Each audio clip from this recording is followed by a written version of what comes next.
The jungle had gone too quiet, and that was never a good sign.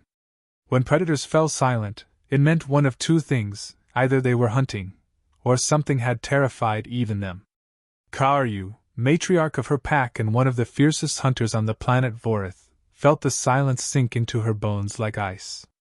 Her tufted ears twitched, straining to hear the familiar sounds of her cubs: playful growls, clumsy pounces, the little huffs of laughter that only her kind could make. But the clearing was empty. Her heart slammed in her chest. The cubs were gone. She lowered her muzzle to the damp ground, nostrils flaring.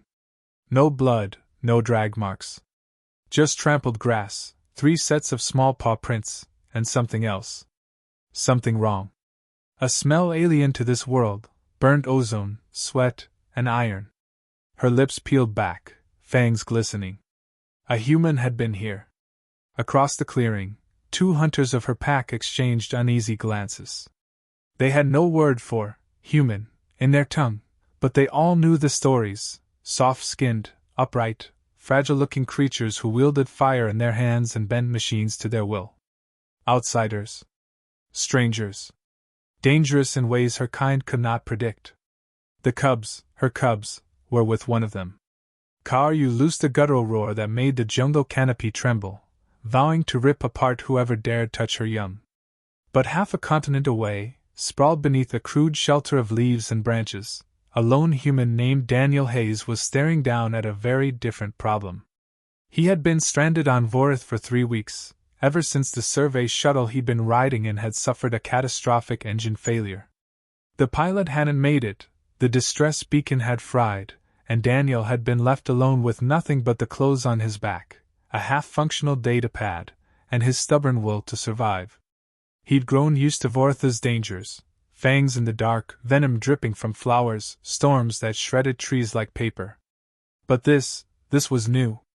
3 furry, clawed, needle-toothed cubs were curled up on his chest, purring softly in their sleep. Daniel lay rigid as a stone. The creatures weighed almost nothing, though he could feel the faint prick of their claws through his tattered shirt. Their fur was soft, almost like a lynx's, patterned with stripes that shimmered faintly under the moonlight. Their heads were tucked beneath his chin, little tails flicking against his ribs. They had climbed onto him sometime during the night, and now he couldn't move without waking them. And waking them might mean dying. He knew exactly what they were. Vorithan predators. Apex hunters. He'd seen their kind prowling the tree lines at night, eyes glowing like lanterns, their roars shaking his bones. Full-grown ones were massive, easily 3 meters long with jaws that could crush bone like glass. And now their cubs were here, using him like a living pillow. Daniel swallowed, throat dry. "You've got to be kidding me," he whispered. One of the cubs stirred at the sound of his voice, stretched a tiny paw across his collarbone, and sighed happily before settling again. Daniel's breath hitched. He forced himself not to twitch, not to shiver, not to panic. If these cubs were here, then somewhere nearby, a mother was looking for them. And if that mother found them lying on the chest of a human... He didn't finish the thought. Instead, his mind raced. He needed to figure out what to do, slowly, carefully, without spooking them. He'd survived this long by observing, thinking, adapting. That was what humans did best. Vorith was a death world by every definition, but humans, as fragile as they looked, were built for survival in impossible places. Still, survival usually didn't involve becoming a babysitter for carnivorous alien kittens. When the first rays of dawn slipped through the canopy, the cubs finally stirred awake. One yawned, flashing teeth like little needles. Another batted playfully at Daniel's beard, chirping in a high-pitched trill. The third clambered onto his chest and stared down at him with unblinking golden eyes. Daniel forced a weak smile. "Morning," he whispered. "Glad you're comfortable." The cubs didn't run. They didn't growl. They didn't seem to fear him at all. If anything, they treated him like he belonged. That realization sent a chill down his spine. Somewhere in the undergrowth, Karyu was moving. She had tracked the scent through the night, her paws silent, her fury simmering just beneath her skin. Every instinct screamed at her to find the human, and tear it limb from limb, to take back her cubs before the alien creature could harm them. Yet when she crept closer, something strange met her eyes. Her cubs weren't in danger. They weren't crying or injured or terrified. They were curled against the human's body as if he were part of their pack.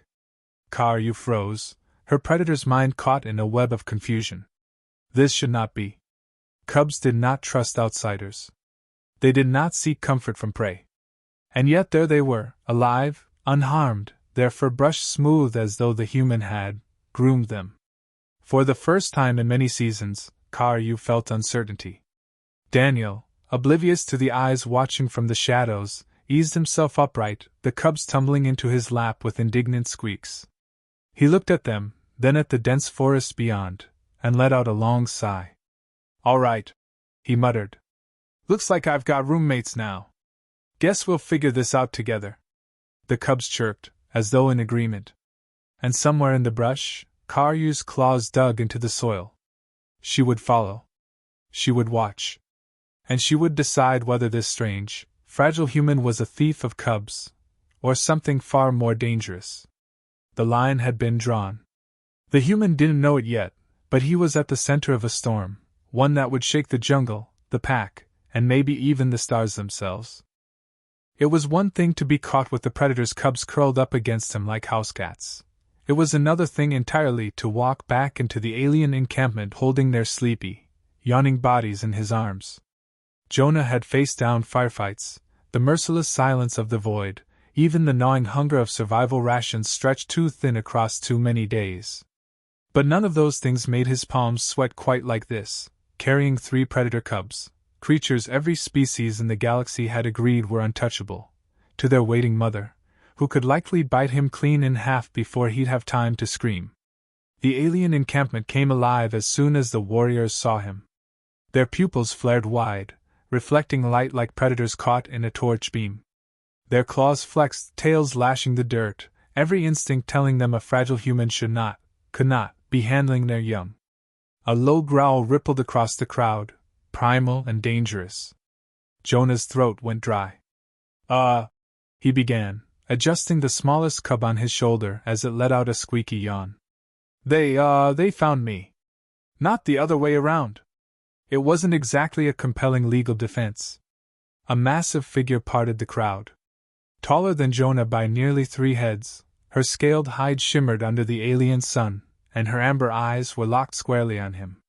The predator matriarch. The one whose cry had nearly shattered Jonah's nerves earlier. The cubs stirred. Then, to Jonah's horror, or maybe amusement, they whined and buried themselves deeper into his chest as though reluctant to leave. That hesitation did not go unnoticed. The crowd bristled. The matriarch stepped closer, her heavy talons digging furrows into the dirt. Jonah fought the instinct to backpedal, though his knees screamed at him to move. Every survival instinct begged him to lower the cubs, set them down gently, and pray that was enough to avoid being gutted on the spot. But he didn't. Instead, he knelt, slowly, carefully, and looked the matriarch dead in the eyes. He set the first cub down, then the second.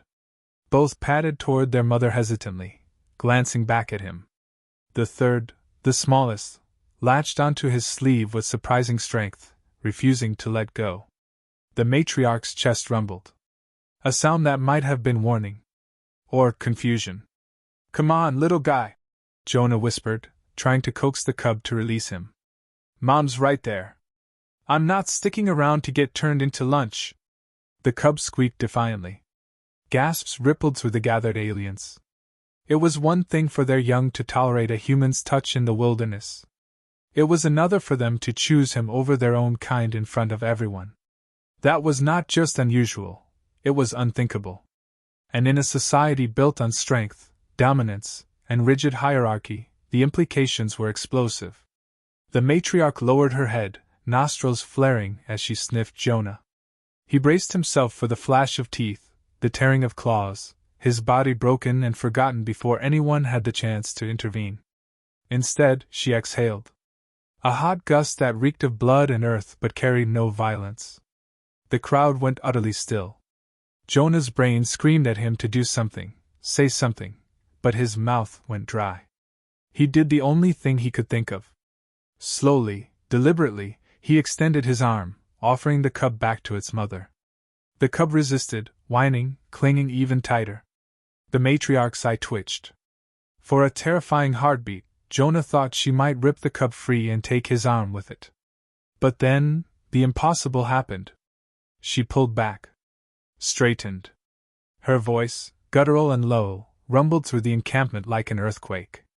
Jonah didn't understand the words, but the reaction was immediate. The other predators bowed their heads. None dared meet her gaze. She had made a decision. Jonah had no idea what it meant. The cub finally loosened its grip, sliding down Jonah's arm before bounding toward its siblings. All three pressed close to their mother, safe at last. Jonah let out a shaky breath. He'd survived the exchange. But he realized quickly that the danger was far from over. Because the matriarch wasn't done with him. That night, Jonah was not allowed to leave the encampment. 2 warriors stood guard outside the crude shelter they gave him. He wasn't chained, wasn't caged, but the message was clear: he wasn't free to go. He sat on the floor, arms around his knees, replaying the events in his head. The cubs curling against him. The crowd's disbelief. The matriarch's strange restraint. And the worst part? He couldn't shake the memory of the cubs' warmth. The way they trusted him, nestled against him like he was some kind of protector. It made no sense. The predators weren't supposed to like humans. Most species in the galaxy barely tolerated them. Humans were fragile, soft-skinned anomalies, adaptable, sure, but not apex predators by any galactic measure. And yet, something about Jonah seemed to short-circuit the instincts of these so-called death beasts. He didn't sleep much. Every sound outside made his heart lurch. Every shadow could have been claws coming for him. But dawn broke without incident, and the guards beckoned him to rise. They led him to the central clearing again, where the matriarch awaited. The cubs were tumbling around her feet, but the moment they spotted Jonah, they sprinted over. One leapt into his arms before he could even react. Gasps again. Whispers rippled through the watching crowd. Jonah swallowed hard. "You guys really need to work on boundaries." The matriarch growled, not at him, he realized with dawning horror, but at her own people. Her eyes blazed as she barked orders, her voice sharp as snapping bones. The warriors lowered their heads cowed. Jonah's gut twisted. Whatever this was, it was spiraling. He had stumbled into something political. Something cultural. Something that could get him killed in ways far more complicated than teeth and claws. He didn't know their language. Didn't know their customs. But he knew enough about power dynamics to understand one thing. He wasn't just a trespasser anymore. He was part of a challenge. By the end of that day, Jonah's suspicions were confirmed. The predators weren't just tolerating his presence, they were watching him. Testing him. Cubs brought him scraps of food. Warriors observed from a distance as he walked the camp. And every time the cubs ran to him, the murmurs grew louder, harsher. It was more than curiosity now. It was tension. He caught glimpses of it.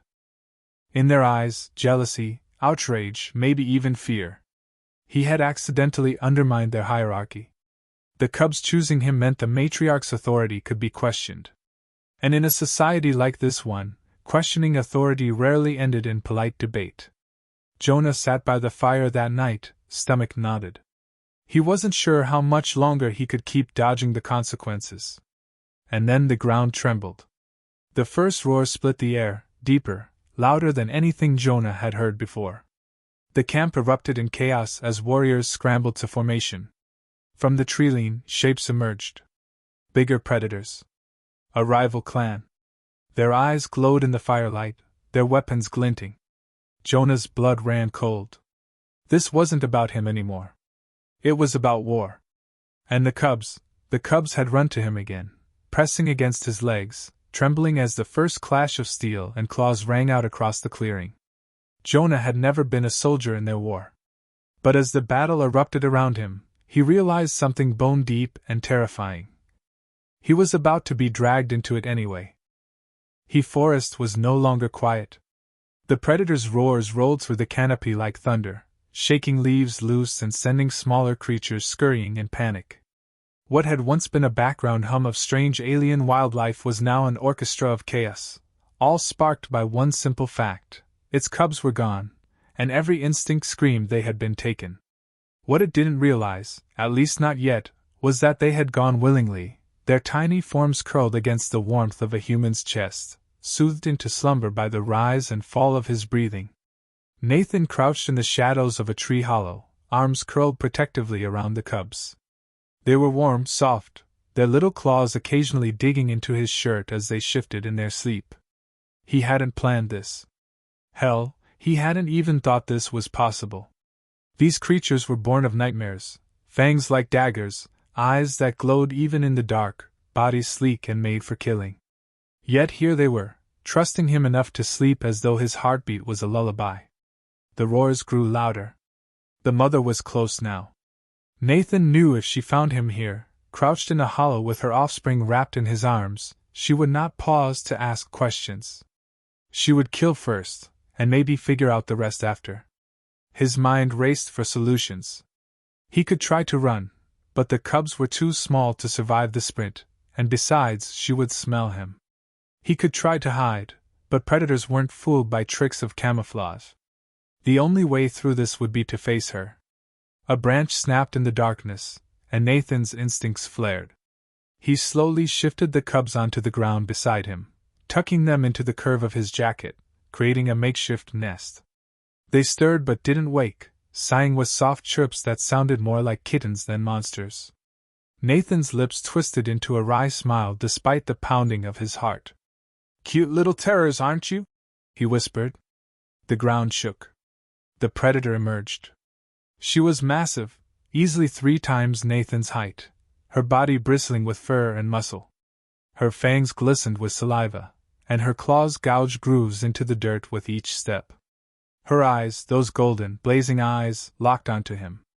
Nathan felt the air freeze between them, a moment where prey and predator regarded one another. Except Nathan didn't move like prey. He stood, slow but deliberate, his body angled not as a challenge, but not as submission either. The predator's nostrils flared. She smelled her cubs. Her gaze snapped to the bundle in his jacket. For a heartbeat, Nathan thought it was over. Her muscles coiled, her body tensed, one leap, and he would be shredded. But then something unexpected happened. One of the cubs yawned, tiny jaws opening wide, before squeaking and squirming closer into Nathan's jacket. The sound broke through the predator's frenzy. Her growl caught in her throat. She tilted her head confused. The cubs weren't afraid. They weren't whimpering or calling for her. They were calm. Safe. Sleeping against something that wasn't her. Nathan took a slow breath. He raised his hands, palms out, showing he carried no weapon. "They're fine," he said, voice low, steady. "I didn't hurt them. They came to me." The predator's ears flattened, torn between instinct and observation. She growled again, but it was different now, not fury, but warning. Her steps slowed. Nathan took a gamble. He crouched back down, gently pulling the jacket open so she could see her cubs nestled against the cloth. Their sides rose and fell with peaceful breaths. He didn't reach for them. He didn't try to keep them. He simply let her see. The predator froze. Her nostrils flared again. She sniffed the air. His scent was all over them. Yet there was no blood. No fear. The cubs smelled content. For the first time, uncertainty rippled through her frame. And then, everything went wrong. The forest erupted with new sounds, not her roars, but high-pitched whistles and mechanical hums. Nathan's stomach dropped. He knew that sound. The poachers. The ones who had been hunting this predator for weeks. Lights flashed between the trees, cold and artificial. Voices echoed, sharp and cruel. "We've got her cornered! Net's ready!" Nathan swore under his breath. The predator whipped her head around, her ears twitching at the approaching danger. She snarled, stepping protectively in front of her cubs, and by extension, him. The irony wasn't lost on Nathan. A minute ago, she might have killed him. Now they were both prey. Think, Nathan muttered, scanning the surroundings. His survival training screamed options: create a distraction, find high ground, use fire. But with cubs in the equation, it wasn't so simple. If the poachers took the mother, the cubs would be doomed. And if they took the cubs, well, Nathan didn't want to imagine what they'd do. The lights grew closer. A net launcher hissed, firing through the dark. The predator snarled and leapt aside, the weighted mesh slamming into the tree trunk where she had stood. Her roar shook the air. Nathan acted. He grabbed a stick from the ground, jammed the end into the dirt, and tore his jacket free, wrapping it around the branch. The cubs, startled, squeaked and tried to cling to him, but he quickly settled them back in the hollow, whispering, "Stay quiet." He lit the jacket's edge with the small plasma torch from his belt, a risky move, but desperation didn't leave room for hesitation. The torch flared, the fabric catching quickly. Nathan waved the makeshift torch high, its flames cutting through the dark. "Over here, you bastards!" he shouted. His voice echoed, pulling attention. The predator looked at him, bewildered. For a moment, their eyes met again, and something passed between them, understanding. He wasn't just protecting himself. He was protecting the cubs. Protecting her. The poachers turned toward the fire. Several beams of light converged on Nathan's position. He hurled the torch into the underbrush, where it crackled and spread, drawing their focus. Shouts erupted as they scrambled to deal with the flames. But it wasn't enough. They were still closing in. The predator growled, pacing, torn between staying by her cubs and charging at the humans who dared threaten them. Nathan made the choice for her. He pointed at the cubs, then toward the deeper forest, where shadows offered safety. "Take them," he hissed. "I'll hold them off." The predator bared her fangs at him, as though unwilling to accept orders from a fragile human. But another net launcher fired, nearly clipping her flank, and her decision was made. She bounded toward the hollow, scooped up her cubs gently in her massive jaws, and melted into the shadows. Nathan turned to face the approaching lights, heart hammering. He picked up a rock, then another, arming himself with nothing but desperation and defiance. The poachers burst through the tree-line, weapons raised. One sneered. "Look at this. Some idiot human thinks he can play hero." Nathan smirked, though his insides churned with fear. "Not playing. Just buying time." And from deep in the forest a roar answered, a roar that promised the hunters had just become the hunted. The jungle was silent in a way that didn't feel natural. Not the hush of nightfall or the still pause before rainfall, but a silence born of fear, the kind that carried warnings in the air. Even the insects seemed to have fled, abandoning the canopy to something much larger and far more dangerous. Jay stirred but did not rise. The 3 predator cubs were sprawled across him, one curled into the crook of his arm, another sprawled like a blanket across his chest, and the smallest tucked beneath his chin. They slept with the complete trust of beings who believed, against all instinct, that a human was safety itself. He listened, heartbeat steady, eyes half shut as the first shadow crossed the tree-line. The mother predator had returned.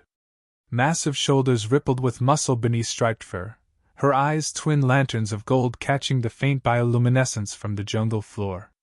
Her teeth, longer than Jace's hand, bared in a silent snarl. Any other being would have frozen, or fled. Jace only raised his head slightly, careful not to wake the cubs, and met her gaze. "Well," he whispered softly, as though speaking to a friend rather than a beast. "I suppose we've got some explaining to do." The predator hissed low, a rumble that vibrated the ground.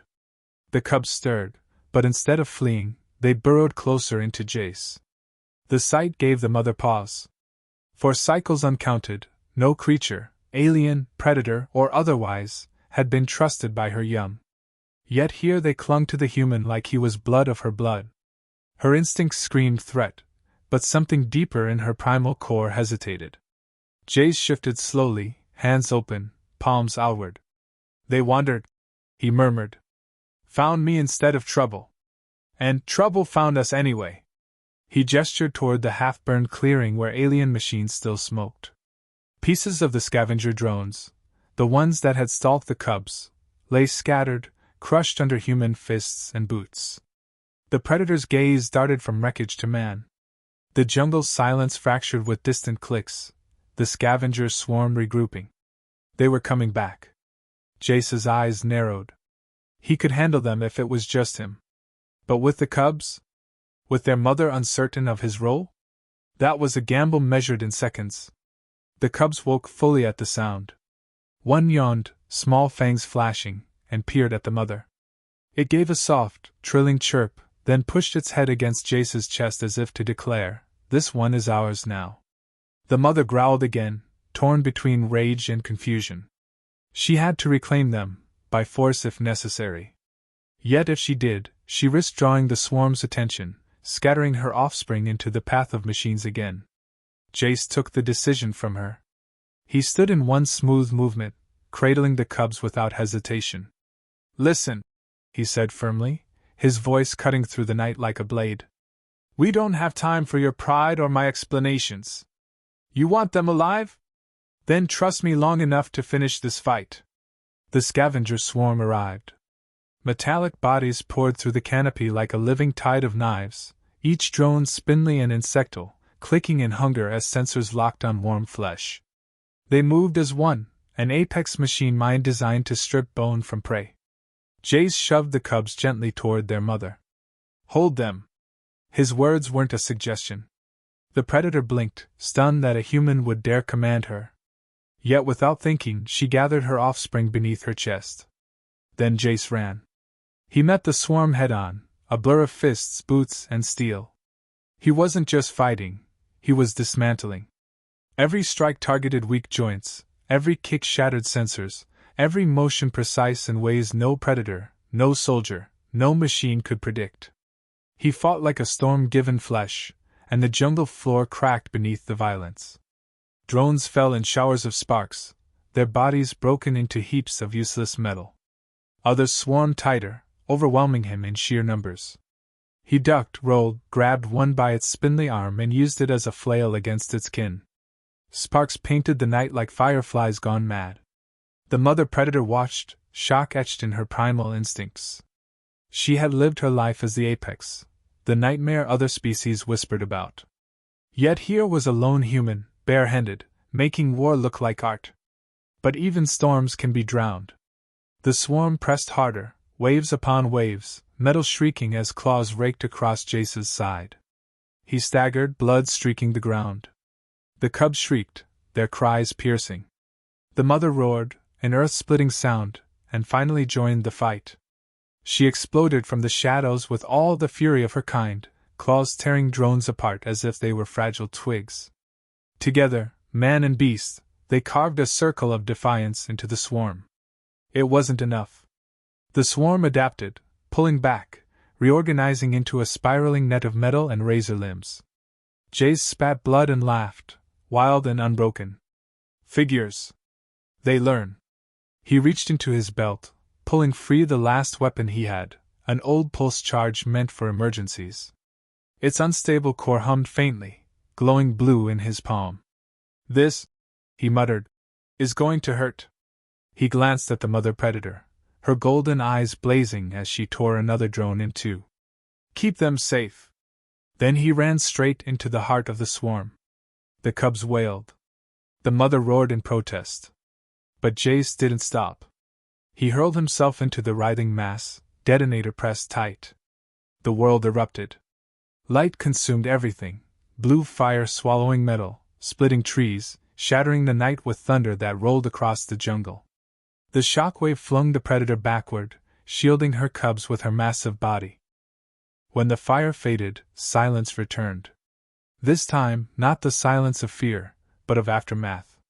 The swarm was gone, charred fragments littering the ground, smoke spiraling into the dark sky. And in the center of the blast zone lay Jace, broken but breathing, body burned and bloodied. Somehow, impossibly alive. The mother predator padded forward, cubs at her side. She loomed above the human, jaws wide. One bite would end him. Yet the cubs, her cubs, climbed onto his chest once more, curling into him even as his chest rose in shallow, ragged breaths. The predator lowered her head, sniffed the man who had defied machines, death, and her own instincts. She let out a low, guttural sound, not a growl, but something older. A recognition. She nudged him gently with her muzzle, then settled down beside him. The cubs chirped, content, pressed between predator and human alike. By dawn, the jungle was alive again. Birds sang, insects buzzed, and the canopy glowed with morning light. Scouts from the nearby outpost found the scene and froze in disbelief. A human, torn and battered, lying with 3 predator cubs on his chest and their mother curled protectively around him like he was kin. One scout whispered, "That's impossible." Another corrected softly, eyes wide. "No. That's human." And when Jace finally stirred awake, coughing smoke from his lungs, he found himself pinned between fur and claws, cubs purring like engines. He blinked blearily, then grinned crookedly. "Guess I'm family now." The galaxy would never understand how it happened, how the apex predators of one world had chosen a human as kin. But for the cubs, for their mother, and for Jace, no explanation was needed. Trust had been forged in fire, and in the end, that was stronger than any fear. And somewhere, far above, when word spread, the Council would once again have to add another amendment to their endless archives about humans. They are the only species who can wrestle monsters, cradle their children, and walk away as family. Sparkles, if you enjoyed this story, don't forget to subscribe to the Void Narratives for more HFY sci-fi tales where humanity always finds a way.